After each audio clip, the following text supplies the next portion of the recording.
The sons in these instances, Samuel's sons and Saul's son, made their own choices and received or rejected God as they determined in their hearts that they would. And this brings us to Jesse, the third father, the father of David. Now, I was looking at this particular portion of Scripture. This is chocked full of fathers, because just before this, we have Eli and his sons. You may know that story. Sons didn't behave very well. And if you go back generations from Jesse, you have some fathers there who we know about.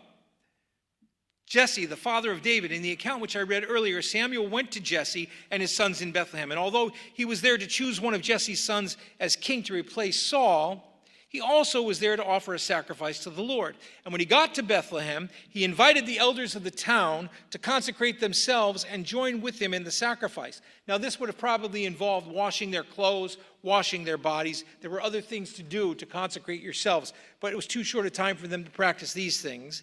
And most likely, they just had to purify themselves before the sacrifice. And then he not only invited Jesse, who might have been one of the elders, but he invited Jesse's sons as well. Not just one, but he got the whole family. And he not only invited them to the sacrifice, but to the meal associated with the sacrifice.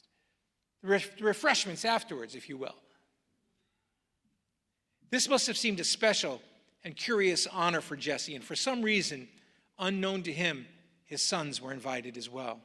We only get the names of the oldest three sons here. In 1 Chronicles 2, you can get 7 of the sons.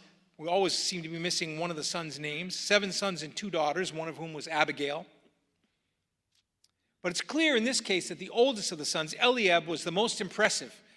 The oldest brother was the most impressive. And it's also clear that David was not there when he looked through all the sons. David was working in the countryside as a shepherd, staying on the job as his father wished. So all indications are that Jesse was a good father. He'd raised 10 children. We know that they were impressive to look at, that they were willing to fight for their nation.